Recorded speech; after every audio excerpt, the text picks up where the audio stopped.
Halo, selamat datang kembali di channel Kuliah Akuntansi. Belajar seputar akuntansi dari YouTube.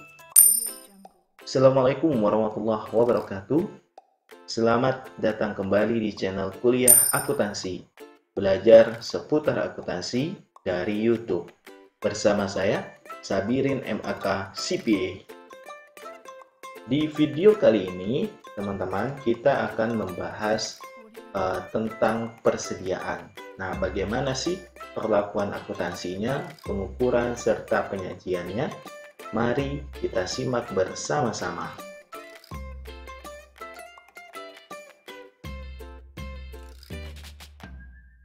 Inventories atau persediaan ini adalah kalau kita bisa artikan itu item yang siap untuk dijual untuk keperluan bisnis atau goods to be used in the production of goods to be sold, atau bahan yang siap untuk diolah menjadi barang atau sesuatu yang siap untuk dijual. Nah, di business with inventory ini kita mengenal dua jenis dari inventory. Ada dari merchandise company, misalnya kayak seperti supermarket. Nah, ketika barang-barang yang ada di etalase, nah itu juga bisa kita sebut dengan persediaan. Ada juga manufacturing company, biasanya dalam bentuk raw material atau dari bahan baku. Nah, klasifikasi dari inventory atau persediaan ini seperti yang saya sampaikan tadi, ini contoh untuk merchandise company atau kalau di sini ada mereknya ya teman-teman, ada brandnya, contohnya Carrefour. Nah, ketika ada barang yang dipajang atau di etalase, nah itu juga bisa disebut sebagai persediaan. Kategorinya adalah a form ready for sale, artinya siap untuk dijual. Nah, sedangkan yang kedua, yaitu yang tadi manufacturing company, ini terdiri dari tiga jenis. Ada raw material atau bahan baku mentah, ada work in process, ada finished good, artinya barang yang siap sudah jadi. Nah, raw material ini katakanlah contohnya itu karet. Nah, karet ini adalah contoh dari bahan baku. Ketika ia diproses untuk menjadi sebuah ban misalnya, atau sebuah mainan plastik, nah itu kategorinya work in process. Nah, ketika dia jadilah dia sebuah ban atau mainan plastik contohnya, jadilah dia finished good, kita sebut dia dengan finished good. Nah, ini contoh tampilan di laporan keuangannya, masuk dalam kategori balance sheet atau neraca atau laporan posisi keuangan. Nah, ini adalah contoh dari inventory cash flow atau alur dari persediaan.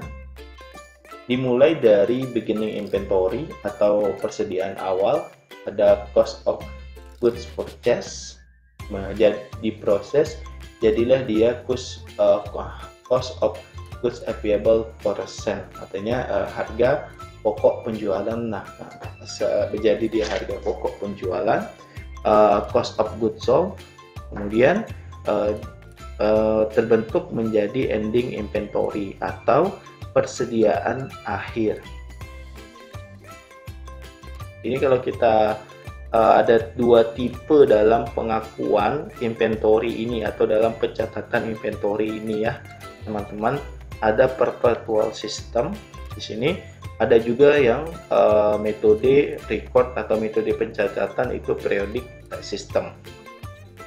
Nah, yang kategori perpetual system ini ada beberapa kriterianya. Yang pertama, ini pembelian barang dagang yang didebit ke persediaan. Kedua, angkut atau biaya angkut semuanya itu didebit untuk persediaan, jadi masuk sebagai penambah harga. Pembelian atau dengan diskon itu dikredit untuk persediaan, artinya dia akan mengurangi harga dari persediaan itu. Kategori yang ketiga yaitu harga pokok penjualan. Ini di debit dan persediaan di kredit untuk masing-masing penjualan. Harga pokok penjualan ini akan menjadi patokan awal berapa sih kira-kira ketika akan mencapai titik break even point atau harga tidak rugi dan tidak untung. Yang keempat, catatannya menunjukkan jumlah anak perusahaan dan biaya dari setiap jenis barang yang ada di tangan. Sistem perpetual ini, teman-teman, dia menyediakan catatan yang terus-menerus tentang persediaan dan biaya barang yang dijual. Artinya, dia dicatat rutin. Sementara kategori periodic system ini ada 3 jenisnya. Purchase of merchandise are debit to purchase. Artinya untuk membeli bahan baku itu didebit ke pembelian. Ending inventory ini dihitung berdasarkan jumlah fisiknya berapa sih. Misalnya bannya ada 10 atau barang yang siap jual, katakanlah dia jadinya gelasnya ada 10. Kemudian dihitung caranya calculation of cost of goods sold atau menghitung dari harga pokok penjualan. Rumus awalnya adalah beginning inventory atau inventory awal atau persediaan awal. Ini bisa dipatok dari persediaan awal tahun atau dari sisa periode sebelumnya. Jadilah dia katakanlah di sini 100, purchase pembelian 800, pembelian bahan baku dan lain-lain itu totalnya 800, dijumlahkan jadilah dia goods available for sale atau barang yang siap untuk dijual senilai 900. Sementara persediaan akhirnya ada 125 dikurang. Nah, berapakah cost of goods sold-nya atau harga pokok penjualan atau biaya pokok produksinya? Itu senilai 775. Diperoleh dari 900 dikurangi dengan 125. Nah, ada contoh ini ilustrasi ya teman-teman. Asumsikan bahwa end of the reporting period, the perpetual inventory account report and inventory balance of. Dia metodenya 4 perpetual. Ini tercatat ada $4.000.